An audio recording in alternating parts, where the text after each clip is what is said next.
Alright, y'all, welcome back to my Batman ranked countdown. And we're back here at number 9, which is the 2017 Justice League movie. Now, I know we're all supposed to loathe this version of the movie, but I kind of liked it. I liked it when I saw it, and I still like it when I watch it now. You know what I'm saying? I still do think it's fundamentally a bad film, but an enjoyable one. You know, I really liked the beginning where they had the whole Superman in the cell phone section. I hated Superman's face. That was horrible, and it ruined the scene. But for what it's worth, what the scene was supposed to do, I really appreciate it. And I did like that better than the opening of Zack Snyder's Justice League with the screaming. So, props for that. I liked Batman's opening scene too. I thought it was shot really well. I thought he looked awesome. You know, I didn't really like the end of it, but for what it was worth, I thought it was a good job of showing Batman doing Batman stuff. The individual League members are also really well done, and I left the film really wanting to see more of them. I didn't really care for Flash in this version of the movie because they just kind of made him into a clown the whole time, and he didn't really accomplish much. So, yeah, you know what I'm saying? The plot was at least, and this is just compared to other movies in this franchise, it was at least straightforward and easy to follow, and didn't try and do mental gymnastics and over-complex itself to be something that it shouldn't be. You know, it was just straightforward, and it was easy to follow. I thought the history lesson was dope. It was nice seeing the Green Lantern, and we need to see more of them. And also, Superman's dialogue at the end, in the end fight scenes, I thought it was really well done, and it did have me hyped to see where they were going to take Superman after this movie, which never happened. Now, there are a lot of cons, bro. Superman's face, the dialogue, the story with the mother and all that nonsense that made no sense, especially if you're a fan of the Fourth World and the Kirby comics. You know that makes no sense, and you can tell it was kind of shoehorned into this disjointed Frankenstein mess of a movie to try and cut down on time, but it just didn't make any sense. And I know everyone that was involved in the movie was probably like, this makes no sense. It just didn't make any sense. Also, the additional scenes that were shot for the movie were atrocious. They were some of the most horrible things I've seen in modern comic book films, period. The whole brunch thing was horrible. It was dragged on for no reason, and you just popped him with a JPEG in the background, and he's green screened in there, and it just looked horrible, bruh. But the scene with Batman holding his knee, and I'll take time for this. This is the worst scene of Batman in cinematic history. They turned Batman, Ben Affleck's Batman, who was so cool, they turned Ben Affleck's Batman into a Family Guy cutaway gag that was not funny. When he was holding his knee and they panned the camera out, that was not funny. It wasn't funny at all. Nobody cracked a smile. Nobody. Do you bleed? Nah, bro, that wasn't the way. Josh Whedon, bro, I'll smack the shit out of you for that, man. Us Batman fans, man, we'll never forgive you. Never forgive you. You son of a bitch, bro. But I digress. Steppenwolf, sometimes he looked pretty good, but other times he just looked like clay. His design was kind of uninspired. Could have been used more color or something so he didn't just blend in with the background. Nothing was really going on. He wasn't intimidating. He wasn't cool. He was just there. So there's that. So yeah, it was a mess, bruh. A mildly enjoyable mess, but it was still a mess.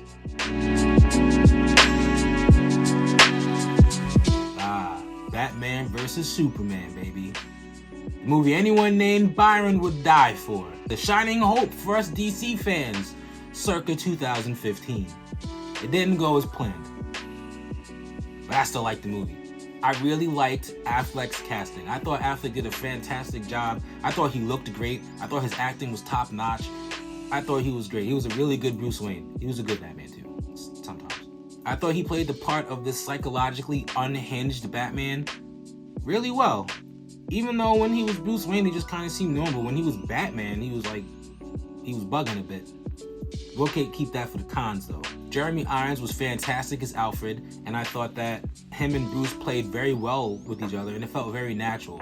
So that was always a plus. They had really good chemistry. The actual fight between Batman and Superman, I thought came out fantastic, bruh. From the way it was shot to the action scenes, the music, everything about it, besides the end, everything about it was beautiful. I'll still watch the scenes of that fight on YouTube at the crib or at work. I'll just watch it on YouTube. It's fire. It's a fire fight. And speaking of that, the film also just looked fantastic. The cinematography was on point. It was on point. It looked beautiful. The CGI looked great. It was a beautiful looking film. The way things were shot, it was too much slow-mo, yes, but the way things were shot, it was beautiful. So it gets a lot of props for that. Also, seeing the world adjust to having the Superman inside of it and having it be filled with a lot of fear, that was something that I thought was well done. I like that being the modern interpretation of Superman. I didn't really like how he responded to that, but I did like the whole concept of it not just being sunshine and roses because Superman's here. You know what I mean? Wonder Woman was also awesome. When she popped in, dope. And just her being Diana Prince throughout the movie, I thought was pretty cool too. Her theme was fire. The music all together in Batman vs. Superman was fire. I have the soundtrack and I still listen to Beautiful Lie. It was fire. I also really appreciate them putting the dead Robin suit inside of the cave. That was nice. Because it's easy to say, oh, he's mad because Robin died and is off screen. But when you see him look at that suit, you can kind of get it. You know what I mean? It was a really good choice. Now, what I don't like is kind of a book length, you know. So I'm gonna keep it short. Batman being a murderer was wild. It was wild. And it was like a lot of murder. And very impersonal. He was just picking people off, shooting them down, driving over them and stuff like that. I wasn't with it, bro. I wasn't with it. Especially when he's supposed to just be like, well, I'm done killing people now. I've learned my lesson. It's like, bro, what? So it's just all good because you decided you're not gonna mass murder anymore? Like, come on, bro.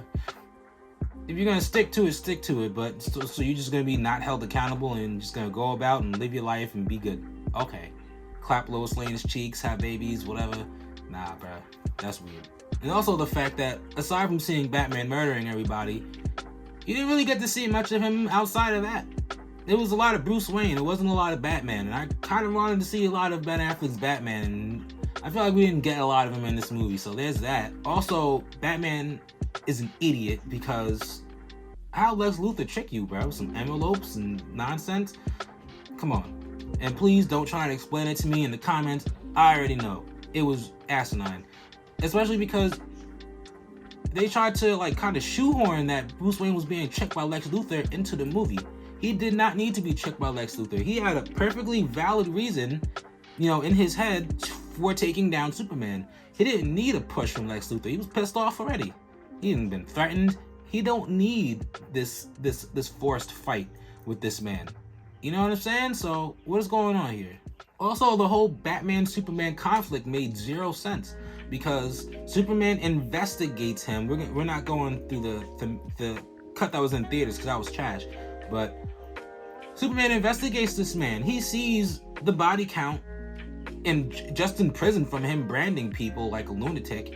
And he sees that he kills everybody and he does this stuff. So what does he do? He goes to confront Batman. Witnesses Batman driving, shooting and killing people and driving over them as they are shooting at Batman with mounted machine guns. These people are terrorists that work for LexCorp. They're terrorists. And we know they work for LexCorp. You could have followed the truck and saw that they worked for LexCorp. Superman. But instead of Superman doing anything, he waits, you know, because Snyder just wanted a cool moment in the cool scene that looked nice in the camera where he kicks the Batmobile and lets Batman go. You think Batman is a mass murderer. He could go to jail for what he's done. But you let him go. You don't let anyone else go, but you let him go.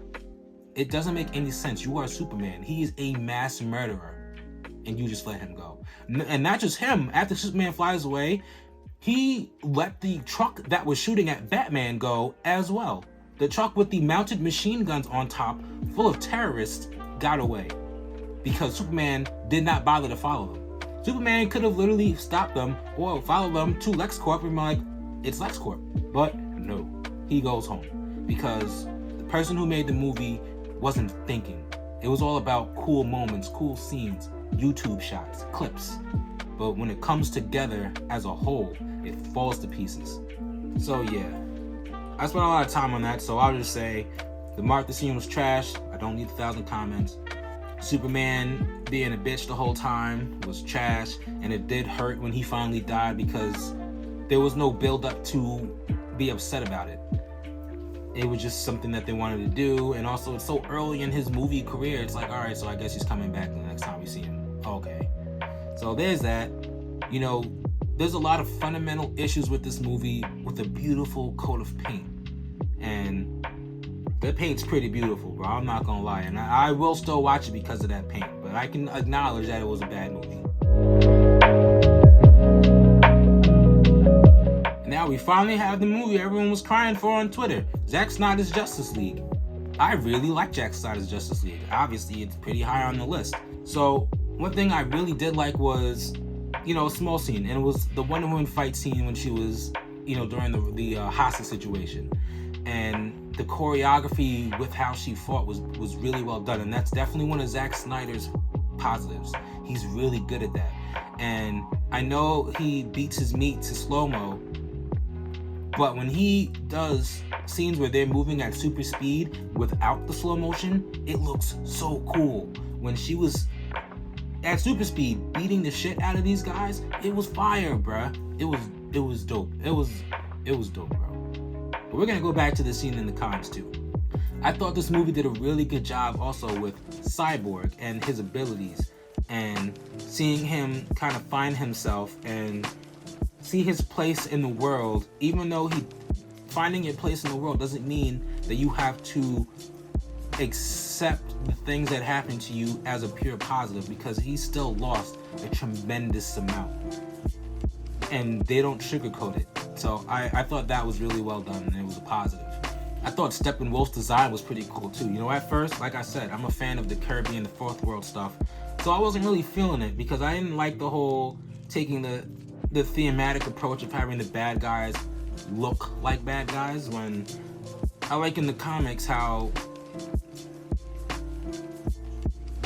they're all kind of like the same people, and just because they're from the bad place or they're bad doesn't mean that they have fangs and sharp claws and stuff like that, because you know everyone in New Genesis is going to be like Tom Hanks. But the way it worked in the movie thematically did work for me, you know, and especially because I guess it's just a one-off or whatever. I don't know what they're going to do with it, but I thought the way that they did Steppenwolf was really cool. I thought it was really smart. The way that his armor reacted to things around him, I thought was really well done. And he looked fantastic. His CGI throughout the movie was great.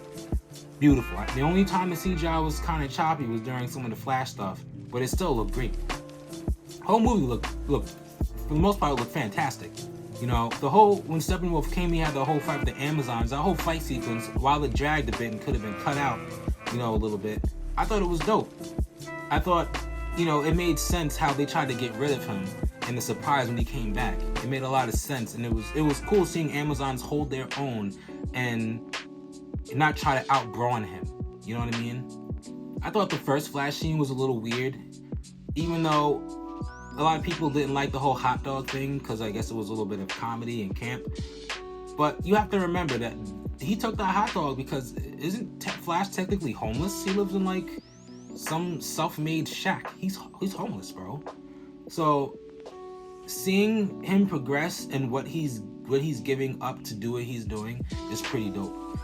And I thought that Ezra Miller did a really good job. And this movie, The Flash, was one of my favorite characters, and he had one of the best scenes in the entire film, which we all know about. I thought Superman's return when he appeared on the battlefield to fight was dope. It was fire. It was a really cool scene. It was really well done, and the dialogue was great. And again, just like the last one, the 2017 version, it left me wanting to see, you know, where the character went, and we didn't get that. I mean, we kind of did. If you watch the end of Peacemaker, I guess he's in the league and he's just doing Superman stuff, so whatever. But still.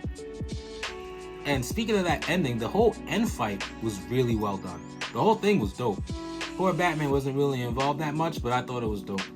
I didn't like the whole Parademon shooting Flash thing. I thought that was a little weird, but it is what it is, bruh. You know, and yeah, as far as things I didn't like, one, there was a lot of these weird slow motion scenes with music that could have been cut out, and it just kind of felt like a drag sitting there. So that could have been cut. There was a lot of stuff that could have been cut out to lower the runtime that really didn't need to be there. And there was also some scenes where you like a good scene ruined by this pretentious nonsense going on in the movie, like the girl sniffing the sweater. Come on, bro. That was stupid, and it looked ridiculous. Oh my god, bro. Again, the whole beginning where you first, get to see the Flash, whatever. It is what it is. Also, there's some plot inconsistencies where when they're, like I said, with Batman vs. Superman, where they try and make the plot more complex than it needs to be with the whole mother box thing. And maybe it's me, but it just seems weird that they come to planets with mother boxes to transform the planet. They failed on one planet where they left the mother boxes. So now there are 3 mother boxes on one planet that they failed on that happens to have the anti-life equation. Desaad, Darkseid, and Steppenwolf are aware that there are 3 mother boxes on this planet. But nobody is like, hey, that's that one planet that we lost in, that we left the 3 mother boxes on. They lost one planet. And everyone's perplexed. This is where the anti-life equation is. Bro, it's the one, that's the planet, bro. What are you talking about? So, and I guess it was just to set up the whole ending of, or else he would have just came. I thought that was just nonsense, bro. And there's a lot of that stuff in this movie, man. And it does kind of hold it back a bit, but it is what it is. Also, like I said, one of my favorite parts was the whole Wonder Woman fight scene, and it got absolutely ruined because this Chad moment of having Wonder Woman do her final big bang super Kamehameha wave arm clap to this one old guy. You could have just blitzed him and took his face off. You could have did a number of things. You blitzed everybody there at super speed. His gun wasn't even loaded, bro, and you could have blitzed him. But instead, they had her use her super move on him and completely decimate the side of a building for no reason, ruining the structural integrity of that floor full of people and raining down rubble on the first responders below for no reason. And stuff like that takes these good parts and just ruins them. So also you have Martian Manhunter in the movie, which I thought was asinine. Yes, where was he? Blah, blah, blah. We all know. But he also looked like absolute shit when he first appeared. I also don't really like the design. So there's that. I still want to see him, but maybe have it retcon so that maybe General Swanwick, whoever his name is, actually did die and he just assumed his identity between movies or something like that. I don't want them to have to try and explain away with some plot hole filled explanation of how General Swanwick was Martian Manhunter the whole time. There's ways around it. Just retcon it, bro. Do something. Or ignore the movie altogether and just, do whatever. Batman Returns, baby. One thing I love about this movie is the upgrades to his outfit. One, I just love the way it looks. I love how angular it is. And I like how it kind of just fits in with the aesthetic of his Batmobile and stuff that he uses. I thought it was dope. It was also really cool, and it's always going to be cool seeing those wings pop out of his back and him gliding around Gotham. That was dope. Very unexpected. The whole scene was shot really well, and it was cool, bruh. It was just cool. I kind of like Selena Kyle's Catwoman. I liked her before she was Catwoman, but I'll get into that later. But I did enjoy her in the parts of the movie where she was just Catwoman. I also really like Max Schreck. I know that he was supposed to originally be Harvey Dent, but I think having him be like this corrupt businessman and the way that they went about what he was trying to do really worked out. And I just gotta give it to him. Also, the gothic levels of this movie are beautiful. It really ties everything together to like fit thematically. I thought it was a really good fit, and it really did craft itself out to be its own recognizable thing. So that's really dope. Now again, for the cons, I was not a fan of the murdering Batman. This is the sequel, so it gets a little forgiven because it doesn't just ignore the fact that he was murdering people in the first movie. You know, it's not like he decides at the end of Batman 89, I'm just not going to kill again, and then he's working with the cops and stuff. So there, it gets some points back, but I'm still not happy about it because Batman's kind of sadistic. He strapped a bomb to some dude and smiled as he was blown to pieces. That was a little weird, man, but yeah, it is what it is, but I wasn't a fan of it. And also Catwoman's kind of transformation into being kicked out of the window and then getting eaten, fingers eaten by cats, and then she like loses her mind and goes and she's like, "Rawr," makes her a suit, "Rawr," and she's like, I'm Catwoman, I'm gonna go destroy Max Shreck stuff. I don't know, it was a little weird. I mean, I feel like in the context of the film, eventually it worked out, but you know, a little weird. Batman Begins. First and foremost, let me say I really do like the Ra's al Ghul portrayal. Even if he's an Irish dude playing Ra's al Ghul, I did think it was well done. You know, I thought Liam Neeson did a fantastic job, and the way he was utilized in the film really worked for me. I really loved the Batsuit. I thought it was fire.